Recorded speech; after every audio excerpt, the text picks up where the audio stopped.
Assalamualaikum warahmatullahi wabarakatuh. Perkenalkan, kami dari kelompok 6 ingin menyampaikan materi tentang personal finance yang beranggotakan pertama Nazirah Mahasti Nurjayaningsih dengan NIM 205231150. Kedua, Kurnia Putri Ramadhani dengan NIM 205231151. Ketiga, Ratih Puspita Ningrum dengan NIM 205231152. Yang keempat, Cinta Anugrahini dengan NIM 205231153. Dan yang kelima, Ardika Sri Lestari dengan NIM 205231154. Personal finance atau keuangan pribadi adalah ilmu untuk mengatur keuangan pribadi dengan baik. Secara umum, personal finance dapat diartikan sebagai ilmu yang isinya tentang cara mengatur atau mengelola keuangan secara pribadi. Kegiatan ini meliputi banyak hal, mulai dari pendapatan, pengeluaran, tabungan, hingga cara berinvestasi. Dalam personal finance dapat dijabarkan dengan pengelolaan keuangan yang diartikan sebagai proses seseorang individu dapat memenuhi kebutuhan hidup melalui pengelolaan sumber-sumber keuangan secara tersusun dan sistematis. Selain itu, ada juga yang mendefinisikan pengelolaan keuangan dan sasaran keuangan guna membentuk dan melaksanakan rencana yang disiapkan. Dalam pengelolaan keuangan juga ditentukan oleh perilaku yang dimiliki oleh setiap individu. Kemampuan seseorang untuk mengelola keuangan menjadi salah satu faktor penting untuk mencapai kesuksesan dalam hidup. Sehingga perilaku akan pengelolaan keuangan yang baik dan benar menjadi penting bagi masyarakat, khususnya individu. Warsono tahun 2010. Adapun prinsip personal finance, yang pertama prioritas. Ini berarti bisa melihat keuanganmu, membedakan apa yang membuat uang terus mengalir, dan memastikan kamu tetap fokus pada upaya tersebut. Yang kedua, penilaian. Ini adalah keterampilan utama yang biasanya dimiliki oleh para profesional. Orang-orang yang ambisius selalu memiliki daftar ide tentang cara lain untuk mencapai kesuksesan besar. Apakah itu bisnis sampingan atau melakukan investasi. Meskipun benar-benar ada tempat dan waktu untuk mengambil brosur, menjalankan keuanganmu seperti bisnis berarti melangkah mundur dengan jujur, menilai potensi biaya serta manfaat dari setiap usaha yang dirintis. Yang ketiga, pengakangan. Ini adalah gambaran besar terakhir dari manajemen bisnis yang sukses yang harus diterapkan pada personal finance. Berkali-kali perencana keuangan duduk bersama orang-orang yang sukses, entah bagaimana masih bisa menghabiskan lebih banyak daripada yang mereka hasilkan. Menghasilkan 100 juta rupiah per tahun tidak akan banyak membantumu jika kamu membelanjakan 150 juta rupiah per tahun. Terdapat beberapa alasan pentingnya personal finance. Yang pertama, membantu memahami pentingnya investasi properti. Yang kedua, membantu memeriksa pembayaran kredit. Yang ketiga, membantu menyusun pendapatan dan pengeluaran uang. Yang keempat, mengajarkan cara memiliki jaminan kesehatan. Yang kelima, mengajarkan cara mengatasi hutang piutang. Yang keenam, mengajarkan cara mengelola uang untuk dana pensiun. Dan yang terakhir, menjelaskan cara membeli asuransi. Cara mengurus personal finance dengan baik yaitu: yang pertama, mulai dengan menetapkan tujuan pengaturan keuangan. Yang kedua, susun daftar pengeluaran yang terencana. Yang ketiga, hindari mengeluarkan uang selain dari yang sudah ada dalam daftar pengeluaran. Yang keempat, lakukan penghitungan pengeluaran per 2 minggu. Yang kelima, rajin membandingkan harga keperluan. Yang keenam, tambahkan sumber pendapatan. Yang ketujuh, bangun bisnis sendiri. Yang kedelapan, lunasilah hutang dengan baik. Dan yang kesembilan, upayakan kenaikan gaji secara berkala. Aspek Financial Management Behavior menurut Dew dan Xiao tahun 2011 terdapat 5 aspek yang mempengaruhi financial management behavior, yaitu yang pertama, Consumption adalah pengeluaran oleh rumah tangga atas berbagai barang dan jasa. Mankey 2003. Financial management behavior seseorang dapat dilihat dari bagaimana melakukan kegiatan konsumsinya, seperti apa yang dibeli seseorang dan mengapa ia membelinya. Ida dan Dwinta 2010. Yang kedua, cash flow management.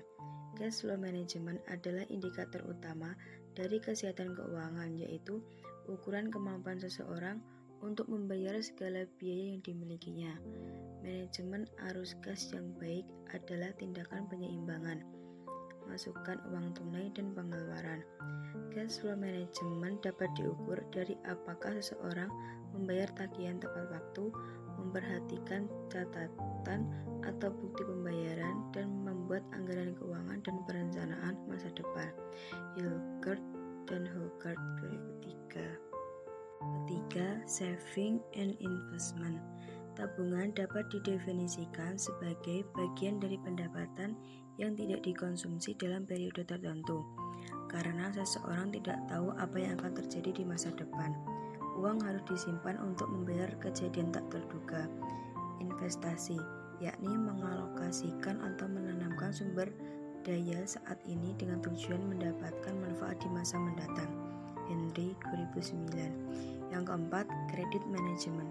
Credit management adalah kemampuan seseorang dalam memanfaatkan utang agar tidak membuat Anda mengalami kebangkrutan, atau dengan lain kata yaitu pemanfaatan utang untuk meningkatkan kesejahteraannya.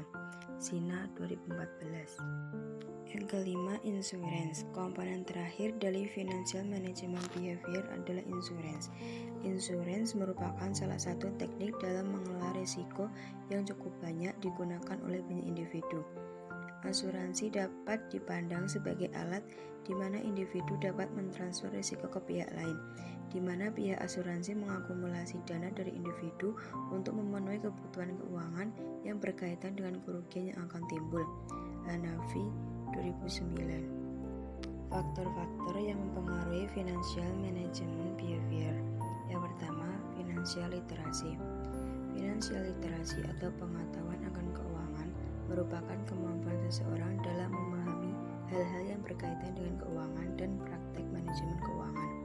Yang kedua, financial attitude.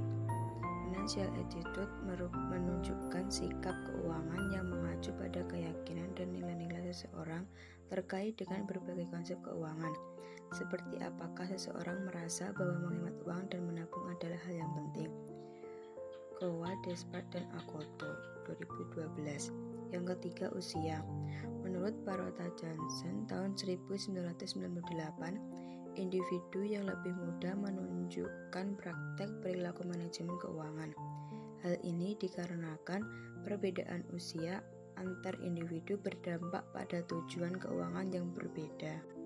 Usia merupakan tingkat kedewasaan individu yang dilihat dari individu lahir hingga sekarang. Semakin tinggi usia seseorang, individu harus semakin bertanggung jawab. Yang keempat, gender. Gender menjelaskan individu sebagai laki-laki atau perempuan atas dasar kriteria perilaku dan fisik. Yang kelima, income atau pendapatan. Pendapatan merupakan penghasilan pribadi yang dikenal sebagai laba sebelum pajak digunakan dalam penghitungan laba kotor disesuaikan individu untuk tujuan pajak penghasilan. Besar kemungkinan bahwa individu dengan pendapatan yang lebih akan menunjukkan perilaku manajemen keuangan lebih bertanggung jawab, mengingat dana yang tersedia memberi kesempatan untuk bertindak secara bertanggung jawab. Terdapat hubungan yang positif antara pendapatan dengan perilaku manajemen keuangan yang bertanggung jawab. Artinya, semakin baik pendapatan, maka semakin baik dan bertanggung jawab perilaku keuangannya. Yang keenam, kepemilikan kartu kredit. Kartu kredit adalah alat pembayaran pengganti uang tunai, berbentuk kartu yang memberikan fasilitas kredit kepada pemiliknya, di mana saat jatuh tempo dapat dibayar keseluruhan secara tunai atau sejumlah minimum dan sisanya dijadikan kredit. Menurut Peraturan Bank Indonesia Nomor 7/52/PBI tahun 2005, tentang penyelenggaraan kegiatan alat pembayaran dengan menggunakan kartu. Kartu kredit adalah alat pembayaran yang dapat digunakan untuk melakukan pembayaran atas kewajiban dari kegiatan ekonomi, termasuk transaksi belanja atau tarik tunai, di mana kewajiban pembayaran tersebut pada waktu yang telah disepakati, baik secara kontan maupun angsuran. Yang ketujuh, parental income. Keluarga sebagai sebuah lembaga pendidikan yang pertama dan utama. Keluarga diharapkan senantiasa berusaha menyediakan kebutuhan baik biologis maupun psikologis bagi anak, serta merawat dan mendidiknya. Nababan dan Sadalia tahun 2012 menyatakan bahwa pendapatan orang tua adalah tingkat penghasilan yang diperoleh orang tua responden selama per bulan, baik dari penerimaan gaji, upah, ataupun penerimaan dari hasil usaha. Income dapat diukur berdasarkan pendapatan dari semua sumber. Nidar dan Bestari tahun 2012 menemukan bahwa pendapatan dari orang tua merupakan faktor yang signifikan terhadap tingkat literasi keuangan pada mahasiswa Jawa Barat. 8. Tempat tinggal. Menurut KUH Perdata, domisili atau tempat tinggal itu ada dua jenis, yaitu tempat tinggal sukarela atau bebas. A. Pasal 17 KUH Perdata menyatakan bahwa setiap orang dianggap memiliki tempat tinggal, di mana ia menempatkan kediaman utamanya. Dalam hal seseorang tidak memiliki tempat kediaman utama, maka tempat tinggal di mana ia benar-benar berdiam adalah tempat tinggalnya. B. Pasal 21 dan 22 KUH Perdata, tempat tinggal yang bergantung pada orang lain, wanita bersuami mengikuti suaminya, anak di bawah umur mengikuti tempat tinggal orang tuanya atau walinya, orang dewasa yang ada di bawah pengampuan mengikuti kuratornya, pekerja atau buruh mengikuti tempat tinggal majikannya. Dalam hal ini, yang dimaksud tempat tinggal dalam penelitian ini ialah rumah kos atau selain kos yang ditempati tinggal dengan adanya atau tanpa ada pengawasan dari orang tua atau wali, di mana yang menjadi tempat tinggal dari anak luar pulau. 9. IPK. Studi Mutia dan Andriani tahun 2003 menjelaskan bahwa IPK merupakan ukuran prestasi studi mahasiswa yang nilainya diperoleh dari hasil bagi angka mutu dengan jumlah satuan kredit semester atau SKS. Kut et al. Tahun 2006 menjelaskan bahwa mahasiswa yang memiliki IPK yang tinggi akan memiliki keuangan yang lebih sehat atau lebih baik. Menurut Peraturan Menteri Pendidikan dan Kebudayaan tahun 2014, hasil penilaian capaian pembelajaran pada akhir program studi dinyatakan dengan indeks prestasi kumulatif atau IPK yang dihitung dengan cara menjumlahkan perkalian antara nilai huruf setiap mata kuliah yang ditempuh dan SKS mata kuliah bersangkutan dibagi dengan jumlah SKS mata kuliah yang diambil.